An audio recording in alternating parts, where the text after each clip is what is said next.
Mesdames et messieurs, bonsoir. Auditeurs, auditrices, spectateurs de Africa News Multimédia, nous vous saluons. Nous vous saluons au nom de la chaîne panafricaine qui a décidé de lancer une série de débats, une série d'idées, une série d'émissions pour faire contribuer les Africains sur des sujets d'actualité, sur des sujets d'histoire, sur des sujets de l'actualité de tout le continent. Aujourd'hui, nous parlons de deux pays différents, mais qui sont liés par la violence. Un en Europe, en Asie, et l'autre en Afrique.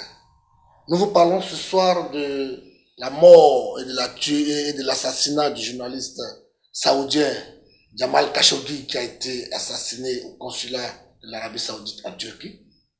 Et comme deuxième sujet, nous vous parlerons de la série ou bien de la cascade de morts d'opposants en Côte d'Ivoire. Depuis un certain moment donné, un certain nombre d'opposants meurent tous de manière bizarre. Sans plus tarder, mesdames et messieurs, je voudrais vous introduire mon invité de ce soir, le consultant Aounyamagaou Bruno, qui est venu pour débattre avec moi, pour expliquer pourquoi on décortique. Parce que c'est une situation qui commence à faire parler toutes les presses, à faire parler toutes les diplomaties, et nous n'arrivons pas, en tout cas, à trouver une solution. C'est pourquoi ce soir, cher invité, je voudrais avec vous dire d'entrée que la situation qui s'est passée récemment depuis le 2 octobre en Turquie, où le journaliste Jamal Khashoggi est rentré dans le consulat saoudien et il n'est plus ressorti, donc depuis le 2 octobre, et ça a été une cacophonie internationale.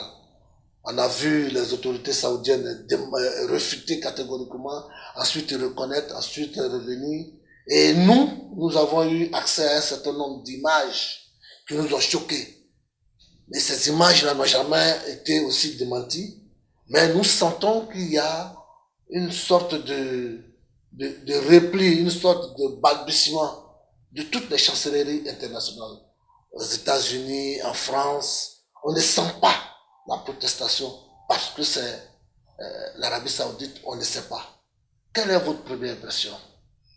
Bien, bonsoir à Africa News Multimédia et à tous ceux qui prennent le rendez-vous de ce jour. C'est encore un plaisir renouvelé pour moi de me retrouver sur cette chaîne prestigieuse qui fait son petit bonhomme de chemin. Effectivement, la situation en Arabie Saoudite nous a véritablement interpellés.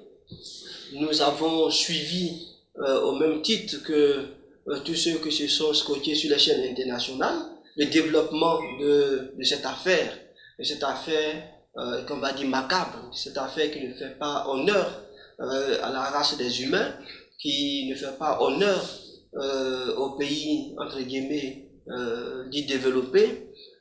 C'est une affaire qui met mal à l'aise, tout simplement, qui met mal à l'aise parce que nous sommes quand même au XXIe siècle, nous sommes, je veux dire, aussi avancés dans les matières de droits de l'homme, dans les matières de dignité, je veux dire de défense, n'est-ce pas, des droits des citoyens à l'échelle internationale. Khashoggi est citoyen arabe, il s'est retrouvé en dehors de son pays pour sauver sa peau, pour son intégrité physique. Il a commencé à combattre le régime depuis l'intérieur, mais il a dû s'exiler. Ce qui est un peu dérangeant dans cette affaire, c'est qu'un régime puisse, pendant des années, mettre le grappin sur un de ses citoyens, le poursuivre jusqu'à l'extérieur, le traquer et puis finalement le liquider de la manière la plus horrible qui soit. Donc nous ferons ce débat et puis nous essaierons de dire ce que nous pensons parce que c'est aussi un confrère, Khashoggi, c'est aussi un confrère, c'est un journaliste qui vient s'ajouter à la longue liste des journalistes martyrisés partout dans le monde. Ok, pour pour commencer à éclaircir le dossier, c'est que Khashoggi, en tant que journaliste, il est correspondant, contributeur extérieur du Washington Post. En tant qu'exilé, il était en Turquie, qu'il a été appelé par les autorités de son pays. Je ne sais pas trop pourquoi. Il a fait l'imprudence de se rendre au consulat de son pays, qui est forcément une partie du territoire saoudien, alors qu'il sait depuis de nombreuses années qu'il a des problèmes avec le gouvernement de son pays. Certainement, il a pressenti quelque chose parce que, comme les gens l'ont dit, avant de rentrer au consulat, Khashoggi avait un appareil sur sa montre qui faisait que tout ce qui se passait était retransmis à sa femme qui était au dehors. Et c'est ainsi, donc, pendant tout son séjour au consulat, des sons ont été émis. Il y a eu, en tout cas, des preuves de violence et des cris, des voix et beaucoup plus d'éléments. Ce sont ces éléments-là qui ont permis aux ambassades étrangères et aux différentes diplomaties d'être au courant et de mettre la pression sur comment on appelle ça, le régime saoudien, et également le régime turc aussi a mis beaucoup la pression. Mais nous sommes choqués des images que nous avons vues. Et jusqu'à présent, puisqu'elles n'ont pas été démenties, nous avons vu le corps de M. Khashoggi qui a été découpé comme un bœuf, pièce par pièce, et qui a été mis dans un plastique noir. Et lorsque, après les enquêtes, le corps a été découvert, les images ont circulé sous table dans beaucoup d'ambassades et nous avons eu accès à ces images. Mais notre choc a été beaucoup plus grand lorsque nous avons constaté qu'aucune presse, parce que les Occidentaux ont une éthique, ils ne montrent pas le sang, ils ne montrent pas les images de certaines violences. Mais pourtant, nous estimons que ce sont ces images-là qu'il faut montrer pour montrer la bestialité des régimes et des hommes aujourd'hui, pour que l'opinion nationale et internationale soit choquée, pour que ça s'arrête. Mais lorsque on cache ces images, je sais que, sans citer, mais il y a une presse internationale, une télévision internationale qui a une fois cité pour dire que on a vu, on a eu écho que M. Khashoggi a été découpé. Mais en dehors de cela, rien. Mon deuxième élément de choc, c'est que les différents pays, que ce soit la France, que ce soit les États-Unis, que ce soit l'Allemagne, tous ces pays ont eu une réaction timide. Parce que, selon, vraisemblablement, l'Arabie Saoudite est un pays riche, qui a beaucoup de deals, qui a beaucoup d'affaires avec ces différents pays. Ils font beaucoup d'achats d'armes avec les entreprises américaines, françaises et autres. Et donc, pour cela, pour leurs intérêts économiques, ils refusent d'en parler avec fermeté. C'est un journaliste, c'est une situation de droit humain, parce qu'il était exilé également. Et nous sommes choqués. Jusqu'à présent, nous n'avons aucune explication. Qu'est-ce que vous pouvez nous en dire? Effectivement, c'est embarrassant. C'est un dossier qui est une patate chaude pour, je veux dire, ceux qui font la promotion de la démocratie. Faut commencer par noter qu'au niveau de l'Arabie Saoudite elle-même, elle avait nié, l'Arabie Saoudite en tant qu'État avait nié les faits. Et puis, quelques 2 semaines après, avec l'insistance de ce que des preuves existaient, des preuves filmées existaient au niveau de l'ambassade, ben, elle a fini par reconnaître qu'il y avait effectivement eu mort d'homme, que le journaliste Khashoggi a été assassiné. Les preuves à nous avancées ne nous rassurent pas, parce qu'on parle de risques qui seraient produits au sein de l'ambassade. Il y aurait eu donc des échanges, il y aurait eu une bagarre, et à la suite de cette bagarre, Khashoggi aurait rendu l'âme. Ben, c'est une timide reconnaissance qui cache pour nous une réalité, parce que quelques jours après, le président de la Turquie, Erdogan, avait dit qu'il monterait au créneau pour déballer toute l'affaire.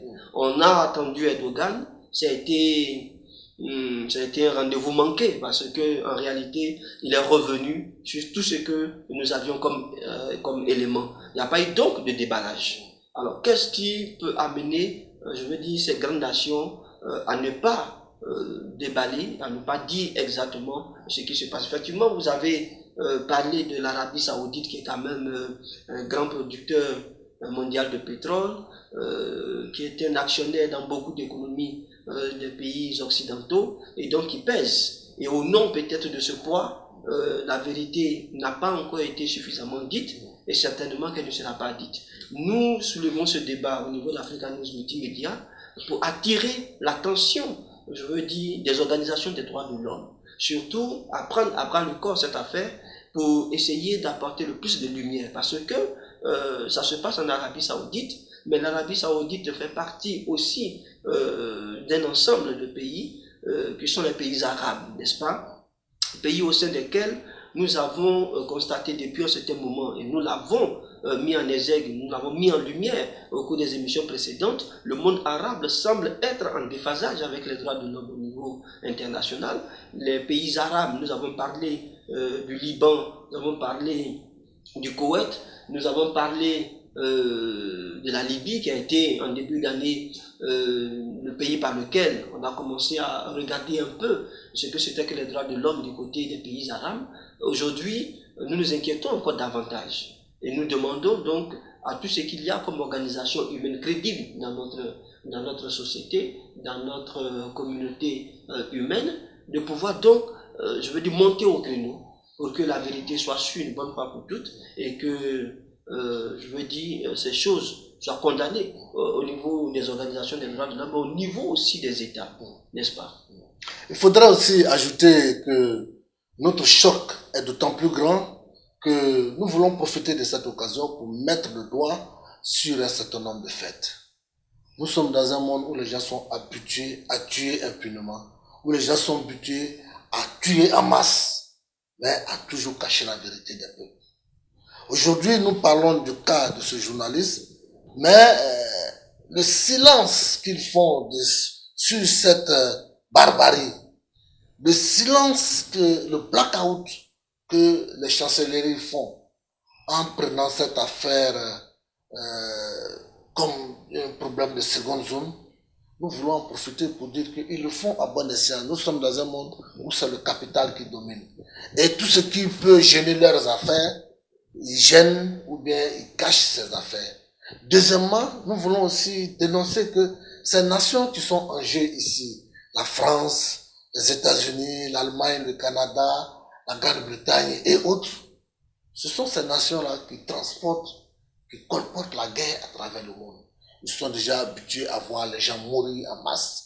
Ils sont habitués à orchestrer des complots, ils sont à orchestrer des guerres, à orchestrer des conflits, et ils voient déjà les gens mourir en masse. Aujourd'hui, ce n'est pas le corps d'un seul journaliste qu'ils ne peuvent pas ignorer. Et donc, on ne peut pas continuer comme ça.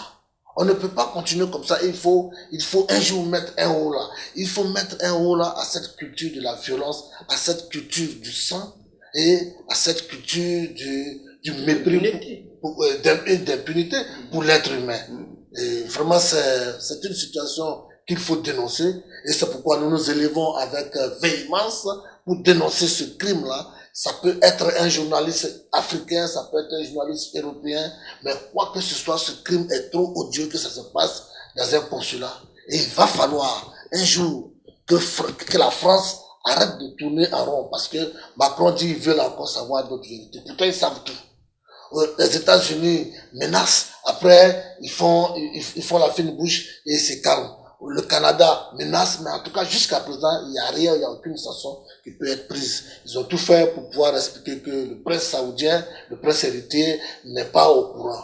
Bon, en gros, je crois que cette affaire, ils ont dit de l'éteindre. Mais nous n'allons pas la laisser, parce que c'est une vie humaine, une vie humaine. Autant, on ne veut pas qu'il tue un, on ne veut pas aussi qu'il tue 10, qui continuent de faire la guerre en Afrique, qui continuent de faire couler le sang. Voici un peu. Pour aller dans votre sillage, je veux dire abonder dans votre sens, je m'interroge sur combien de Khashoggi il y aurait eu en Arabie Saoudite. Khashoggi, on en parle, parce qu'il est correspondant d'un média de référence aux États-Unis, mais ceux qui ne sont pas connus. Lui, il a pu sortir du pays, il a été assassiné à l'extérieur du pays dans une ambassade, mais ceux qui n'ont pas eu la chance de sortir, qui sont dans le pays, qui ne sont pas forcément journalistes, mais qui sont leaders d'opinion, qui sont porteurs d'un message autre que celui qu'on a l'habitude d'entendre dans le royaume, tous ceux qui sont porteurs donc d'innovation, qui sont porteurs de bataille pour les libertés fondamentales, combien il y en a eu qui ont été assassinés et qui sont passés sous silence. C'est une question qui mérite d'être posée. Et puis, je veux dire, continue toujours de dire que notre monde, notre humanité ne peut plus continuer d'accepter ces gens de barbarie. Pour clore ce point, j'ai une seule leçon à en tirer. C'est un avertissement aux journalistes, c'est un avertissement aux exilés politiques. La loi de l'exil sur le plan international interdit aux exilés de se rendre dans les ambassades de leur pays. Parce que ça fait partie du territoire de leur pays qu'ils ont fui. Et en y entrant, on s'expose à la rigueur de la loi. On peut te refuser même la demande d'asile dans le pays où tu es. Et puis tout ce que tu prends là-bas comme risque, ça te risque et péril.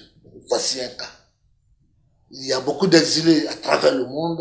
Il y a beaucoup de journalistes qui sont aussi poursuivis à travers le monde. Peu importe, en tout cas, votre profession, mais si vous êtes des exilés, il va falloir que vous fassiez attention. Il va falloir que tout le monde fasse attention. Aujourd'hui, ce monde est un monde de complot, est un monde de mystification. Khashoggi a été assassiné. Nous n'allons pas lâcher cette affaire parce qu'elle concerne tous les exilés. Elle concerne toute l'espèce humaine. Nous avons eu accès à des photos que nous allons montrer parce que ces photos-là montrent toute la barbarie de l'espèce humaine. Et ça ne peut pas continuer comme ça. C'est un combat pour tous les êtres humains, pour tous les combattants de la liberté, pour tous les démocrates, pour tous les journalistes. Il va falloir que de l'Est à l'Ouest, d'Afrique en Europe jusqu'en Asie, tout le monde sache que ce crime qui s'est passé en Turquie ne peut pas rester impuni. Et qu'il va falloir, tôt ou tard, en tout cas punir les auteurs de ce crime odieux. Je pense qu'on ne peut pas dire mieux que cela, et que les oreilles bien attentionnées, les institutions des droits de l'homme, les États, les organisations étatiques sauront prendre, ce sujet à bras le corps pour pouvoir continuer. Ce sera de notre devoir de pouvoir toujours revenir à la charge pour savoir ce qu'est devenu le dossier Khashoggi. Merci. Nous allons de ce pas aborder le deuxième point de notre émission.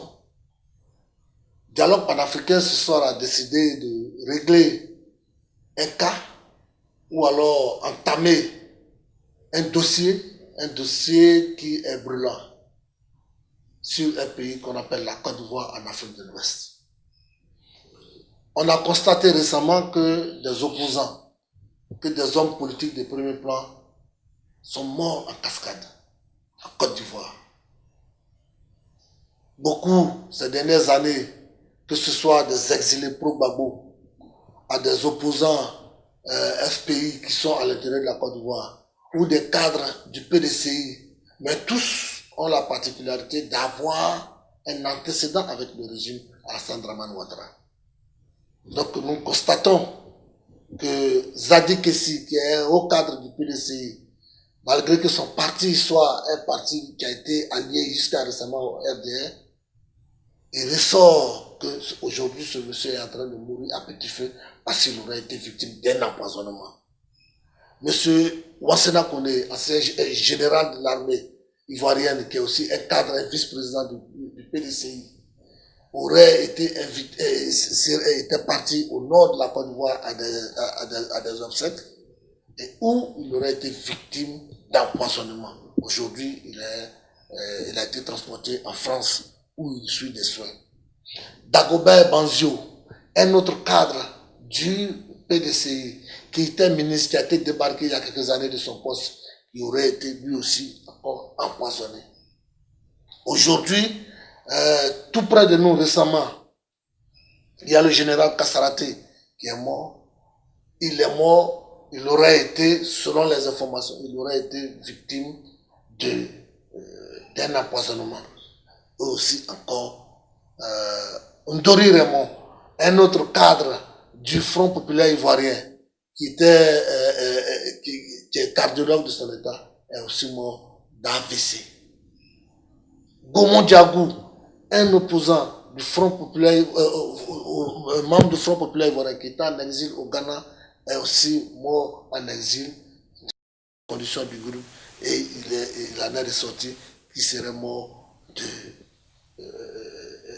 crise cardiaque ou bien d'AVC. Donc, tous ces cas, et on peut encore citer, il reste encore d'autres. Il y a Nya Raymond qui était mort au Togo bien avant, l'ancien maire Nya Raymond, membre du FPI, qui est aussi mort dans des conditions de vie. La liste est longue. Et la liste est longue. Aujourd'hui, il est question que les Ivoiriens ont peur, les Ivoiriens s'interrogent. AVC, AVC, AVC, toujours les mêmes rumeurs d'empoisonnement. Et on constate que tous ces gens qui sont sur cette longue liste ont bel et bien des raisons d'avoir des problèmes avec Ouattara, parce que Ouattara n'aime pas la contestation. Et que des gens qui sont arrivés au pouvoir par la guerre peuvent tuer des gens à petit feu ou bien par ce genre de crime odieux. Nous estimons que ce sujet est préoccupant, que ce sujet doit être débattu, qu'il doit être mis en scène, sur la scène publique. On ne doit pas continuer à parler dans les salons, dans les coulisses. Je ne sais pas ce que vous pensez de cette situation gravissime qui se vit en Côte d'Ivoire aujourd'hui, qui crée totalement une psychose au sein de l'opposition. Ben, effectivement, les morts en cascade en Côte d'Ivoire donnent à réfléchir et interpellent. Et je pense que c'était une bonne idée d'Africa News Multimédia de mettre ce sujet sur le plateau, parce que un mort en passant, 2 morts, 3 morts, on aurait pu minimiser la situation, mais je veux dire, il revient quand même de manière récurrente que ces morts n'auraient pas été des morts naturelles. Nous, en tant que médias, en tant que journalistes, nous mettons le sujet sur la table et puis nous disons, mais pourquoi ne pas réfléchir et pourquoi ne pas essayer de faire un peu plus de lumière sur ces situations en demandant par exemple tout simplement qu'il soit fait des autopsies par rapport à toutes ces morts qu'on a connues en cascade en Côte d'Ivoire. Vous êtes sans ignorer que l'empoisonnement est une arme de guerre.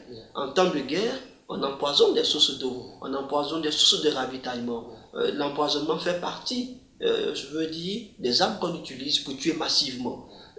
L'histoire nous donne des exemples, je veux dire, nombreux, mais aussi, en dehors des temps de guerre, des régimes staliniens, des régimes liberticides, des régimes, je veux dire, qui n'ont pas autorisé l'expression plurielle de la pensée, ont décidé de mettre sous l'éteignoir leurs opposants en employant donc des méthodes d'empoisonnement. Voilà, donc les pays de l'Europe de l'Est, je veux dire, ont eu une réputation, une mauvaise réputation en l'espèce, parce qu'on a eu pendant ces temps, je veux dire, ces temps de privation de liberté, mais des méthodes qui ont été utilisées. Et ça fait partie aussi de ce que l'histoire nous enseigne, c'est des choses sûres. Est-ce que l'empoisonnement fait partie aussi des armes de M. Ouattara? Il y a lieu de s'interroger, il y a lieu d'approfondir la question, et je pense qu'un des cadres du Front populaire ivoirien a demandé que par rapport aux derniers morts en date, qu'il y ait une enquête, qu'il y ait une autopsie pour essayer d'éclairer l'opinion. Donc nous pensons déjà que on peut commencer à attirer l'attention de la communauté internationale de tout ce qu'il y a comme organisation des droits de l'homme pour justement ne pas laisser passer sous silence tous ces morts et ces morts de trop. Nous sommes d'avis que cette situation est préoccupante à plusieurs niveaux. Et notre inquiétude nous a poussé à créer ce débat pour la raison simple que Goussio Marcel est un cadre du Front populaire ivoirien.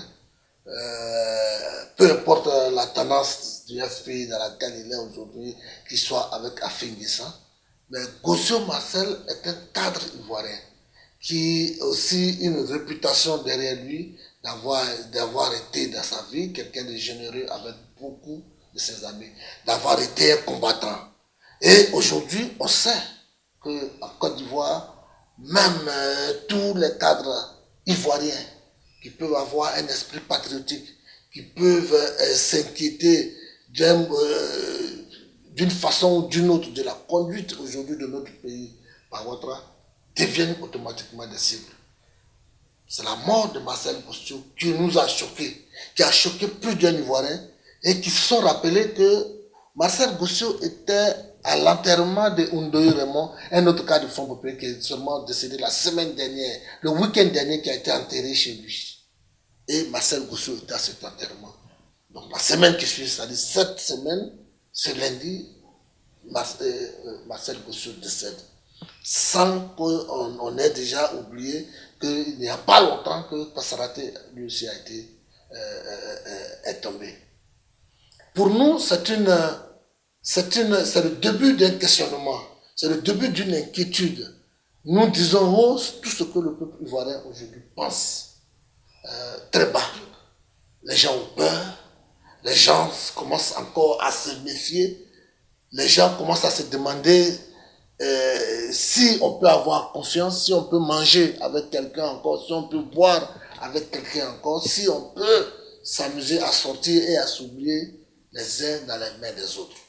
Cette inquiétude est grave parce que toutes ces hautes personnalités qui sont mortes dans ce laps de temps ne peuvent pas être passées sous silence.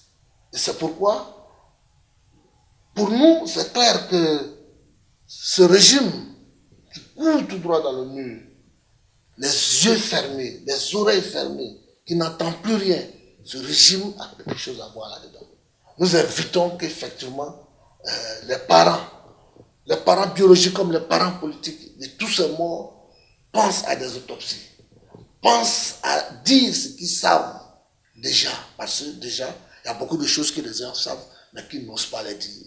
Nous n'allons pas porter les accusations à leur place, mais nous allons au moins relever à voix haute et intelligible l'inquiétude et la peur des Ivoiriens.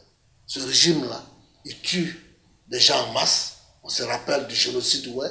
On se rappelle des crimes nombreux qu'ils ont fait depuis leur guerre en 2002. Mais depuis qu'ils sont au pouvoir, ils ont tué de nombreux Ivoiriens. Ils ont martyrisé de nombreux Ivoiriens. De nombreux Ivoiriens sont morts en prison.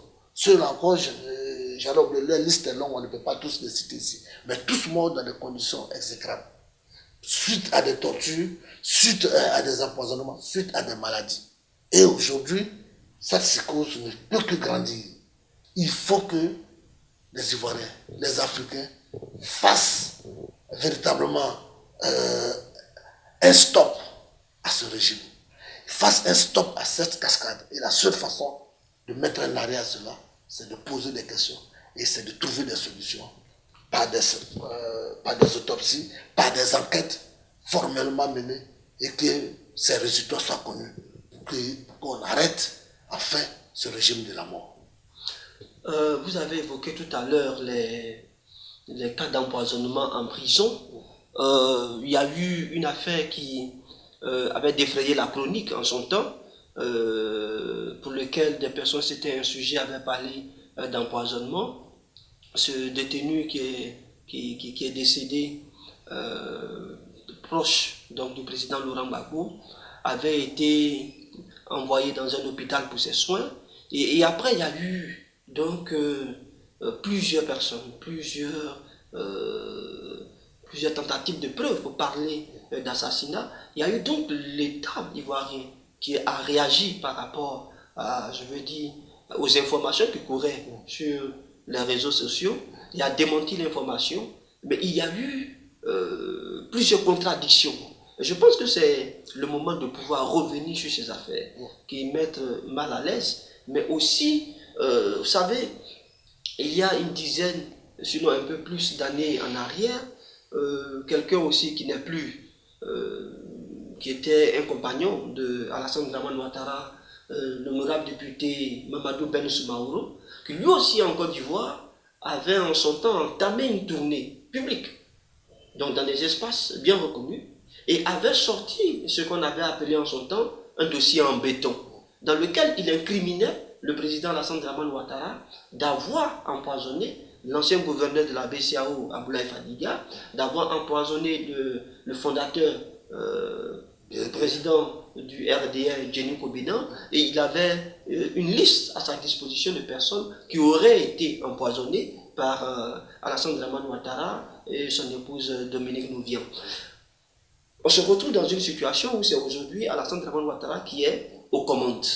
Au moment où Mamadou Bentou Mauro faisait son déballage à travers tout Abidjan pour dire que Ouattara avait une méthode bien particulière d'empoisonner tous ceux qui étaient autour de lui, on pouvait penser que c'était une guerre entre anciens copains, mais aujourd'hui, à la vue de toutes ces morts en cascade, on peut et on a le droit de s'interroger et on a le droit de demander à la communauté sous-régionale, à la CEDEAO, à la communauté régionale, à l'Union africaine, à toutes les instances de droit, à tous ceux qui peuvent s'approprier de ce qui se passe en Côte d'Ivoire, de pouvoir donc trouver le moyen d'engager des autopsies pour qu'une bonne fois pour toutes, on puisse lever, je veux dire, le doute, l'équivoque, et puis si le régime n'a rien à voir avec toutes ces morts, qu'on puisse donc blanchir ce régime. Mais il y a lieu quand même, dans un état normal, de pouvoir procéder à des autopsies pour savoir si, oui ou non, il y a eu des empoisonnements.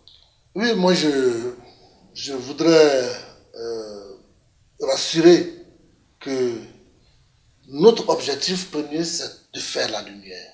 Il faut absolument qu'il y ait la lumière. Mais nos inquiétudes sont justifiées. Et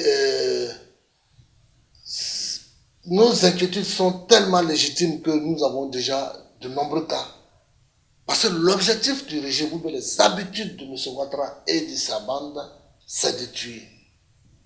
Que ce soit des tueries par empoisonnement en prison, par torture, par sodomie, ou bien par exaction, les preuves sont à profusion en Côte d'Ivoire.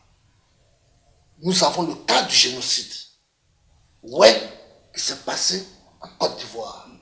Et jusqu'aujourd'hui, rien, je dis bien absolument rien, n'a été fait pour qu'effectivement cette affaire soit encore élucidée, qu'il y ait réparation et qu'il y ait dédommagement. Mais lorsque on part de là, en 2011, en mars 2011, et que plus de 800 à 1 millier de Ouai a été tués dans un pays pour faire asseoir un régime, et que ce régime se soit mis là, et que depuis que ce régime est en place, ils ne font que tuer, ils ne font que emprisonner. Après la fin d'un premier mandat, entamer un deuxième mandat, c'est toujours la même politique de répression, de division. On n'a même pas encore entamé des débats sur la vraie réconciliation, sur la vraie cohésion nationale. Nous sommes en mesure, nous sommes en légitime position de nous inquiéter face à ce régime sanguinaire. Et aujourd'hui, c'est ce qui fait que c'est une interpellation pour tous les Ivoiriens, pour tous les Africains, pour tous les acteurs politiques, pour tous les défenseurs des droits de l'homme en Afrique, pour dire que ce régime a assez tué les Ivoiriens, pour dire que les Ivoiriens ont assez souffert, pour dire qu'il va falloir un jour que la société civile ivoirienne, que les politiques ivoiriens se dressent un peu plus, s'élèvent un jour pour mettre fin à cette situation. Parce que si c'est le régime Ouattara qui va venir faire des enquêtes pour s'auto-incriminer, je ne sais pas comment ça va se passer. Mais je suggère que la solution véritable, parce que les morts, peu importe la manière, peu importe la méthode, c'est que la Côte d'Ivoire semble être habituée aux morts. Des simples élections récentes, les sélections municipales et régionales, il y a eu près de 10 morts.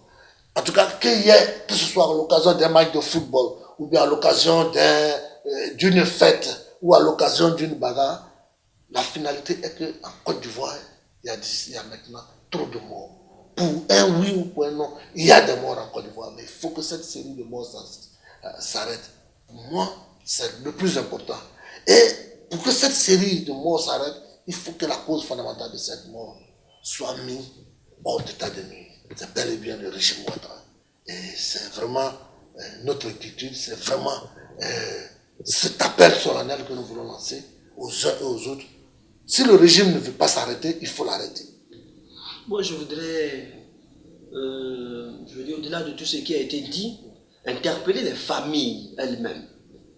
Interpeller les familles elles-mêmes de ces personnes qui sont parties de manière assez brusque. Tous morts pratiquement du même malaise. On parle toujours d'AVC. Et c'est aux familles, je pense, de pouvoir s'organiser et demander des autopsies en bonne et due forme. Des autopsies, je veux dire, auprès d'institutions, de cliniques ou d'établissements médicaux sérieux, pour qu'on puisse, je veux dire, lever les doutes, lever l'équivoque et savoir effectivement ce qui s'est passé. Je sais qu'en tant qu'Africain, ce n'est pas de notre culture, je veux dire, de donner dans les autopsies. On a un respect assez profond pour l'homme et surtout pour nos défunts, et qui font qu'il y a une sorte de malaise quand on pense qu'une autopsie, c'est disséquer le parent, c'est charcuter d'une autre manière quelqu'un qui a déjà rendu l'âme.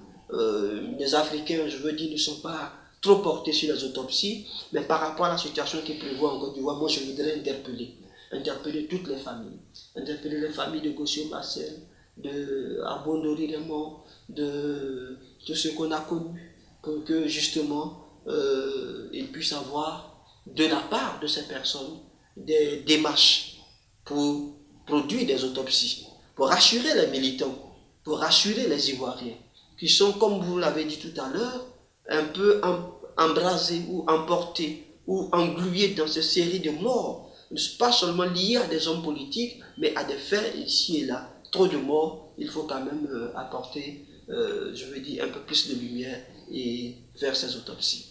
Okay. Nous n'allons pas terminer cette émission sans conclure. Ma conclusion sera, avant de vous donner la dernière parole, de dire de façon claire que Marcel Gossio est mort dans des conditions lugubres. Ndoye Raymond est mort dans des conditions lugubres. Le général Kasaraté est mort dans des conditions lugubres. Zadik Kessi, Marcel Zadik Kessi est aujourd'hui mourant. Wansena connaît aujourd'hui mourant, il est en Europe. Dagobert Banzio est mort dans les mêmes conditions lugubres. Magaye est mort dans des conditions lugubres. Le commissaire Negbé est mort dans des conditions lugubres. Est-ce que les Ivoiriens vont attendre que chacun meure à son tour avant de faire quelque chose? Est-ce que les familles politiques, des démocrates ivoiriens, de la société civile, des forces vives de la nation vont-ils laisser ces morts continuer? Parce que ce qu'on fait semblant d'oublier, c'est que il y a eu la vague des enlèvements d'enfants en Côte d'Ivoire. Les gens semblent avoir oublié, mais il y a eu un moment où c'était ça qui était à la mode. Il y a eu un moment où c'était les microbes qui tuaient, forces, policiers, civils, population qui tuaient, et le régime dit que non, ce sont des enfants en conflit avec la loi. Moi je dis que c'est le régime Ouattara qui est en conflit avec la loi. C'est le régime Ouattara qui ne s'est jamais accommodé avec la démocratie, avec la constitution, avec le droit, avec comment on appelle ça, la justice. Il va falloir que ceux qui sont chargés de faire la justice en Côte d'Ivoire, ceux qui sont chargés de se défendre, d'assurer une bonne régulation dans le pays, se lèvent. Parce que la situation de la Côte d'Ivoire, pour nous, est intenable. Et si ça continue ainsi, chacun tombera l'un après l'autre et nous allons tous mourir comme des idiots. Pourtant, les Ivoiriens ne sont pas des idiots. Il est temps qu'on s'élève. Mon mot de fin serait, j'ai interpellé tout à l'heure les familles des victimes pour les encourager à revendiquer, sinon à se donner les moyens de faire des autopsies pour qu'on puisse être éclairé. Mais je voudrais aussi appeler l'APDH. Je voudrais interpeller la FIDOC, interpeller Amnesty International, Human Rights Watch. Je voudrais interpeller tout ce qu'il y a comme organisation de la société civile, tous ceux qui sont défenseurs des droits de l'homme, des libertés fondamentales, à pouvoir donc s'approprier tout ce qu'il y a eu comme mort ces derniers temps de leaders politiques, de leaders d'opinion en Côte d'Ivoire, pour que les enquêtes puissent être menées en bonne et due forme et qu'on soit éclairé une bonne fois pour toutes. Mesdames et messieurs, ce soir à Dialogue panafricain, nous avons débattu de ces deux sujets brûlants, l'affaire Khashoggi et l'affaire d'opposants ou de hauts cadres ivoiriens en cascade. Une mort, une vie égale une autre. Tuer une personne, ou tuer 10, ou tuer 100 est inadmissible. Que ce soit un assassinat en Europe ou un assassinat en Afrique, toutes les vies se valent. Il est temps que l'humanité écrase, que l'humanité tue en lui cette propension, cette capacité de tuerie, cette capacité de destruction de la vie humaine.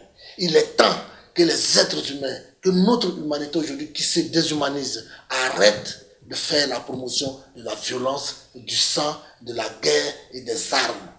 Aujourd'hui, l'être humain n'est plus la priorité de nos gouvernants. La gouvernance mondiale se bat pour le capital, pour les intérêts du capital et non pour les êtres humains.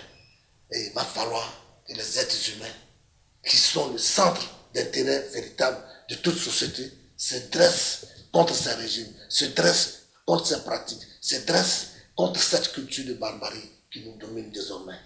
Mesdames et messieurs, téléspectateurs d'Africa News Multimédia TV, chers amis téléspectatrices, nous vous avons donné rendez-vous.